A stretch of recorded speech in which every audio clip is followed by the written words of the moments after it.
My name is Jason Miller. I'm the corporate executive chef for Balducci's Food Lovers Markets. And today we're going to make something that's near and dear to my heart. We're going to make a demi-glace.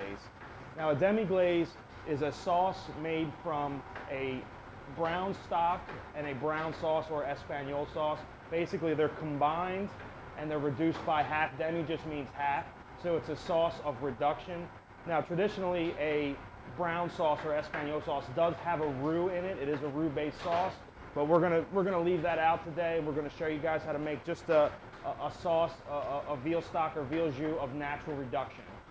We have a nice veal stock already. If you guys don't have one, you can normally find them at upscale retailers like Balducci's. But to make a veal stock, you need veal bones, and you need mirepoix, which is onions, celery, carrots. You need a little bit of garlic, tomato paste, and red wine. Basically, you're roasting these bones and these vegetables, and you're creating this flavorful liquid that's cooked over 24 hours to even longer to make this really, really flavorful liquid. So what we have over here is we have our veal stock that's already been brought up to a simmer. But what we're going to do now is we're going to fortify this stock, and we're going to start to reduce it. The first thing you want to do is for a demi-glace is you need meat. What I have here is I have leftover some beef tenderloin scrap that I cleaned on my beef tenderloins today.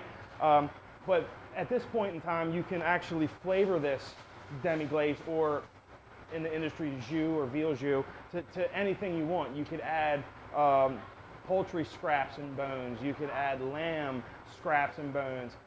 So you can really flavor this however you want it to make for whatever you're going to have that night or that week or whatever.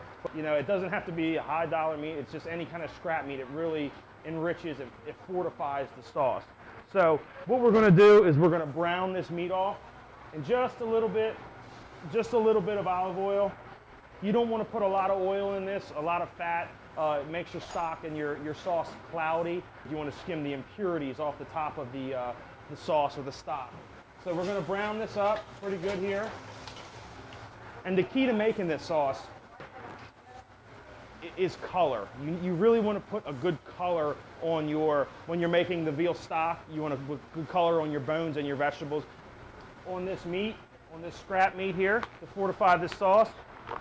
So the next thing we're going to do is we're going to add a little bit of mirepoix, which is onions, celery, and carrots. Basically, the ratio for mirepoix is 50% onions to 25 celery and carrots. The one kind of unusual ingredient we're going to put in here is we're going to put a little piece of a pig's foot. Now we're not really putting that in for much flavor. It's more it's for the collagen that's in the pig's foot. It's packed full of connective tissue and collagen, which in turn is really gelatin. It gives a nice body, kind of a nice mouthfeel to your sauce. It aids in the thickening of this sauce. We got our meat nice and caramelized. We're going to add just a little knob of tomato paste.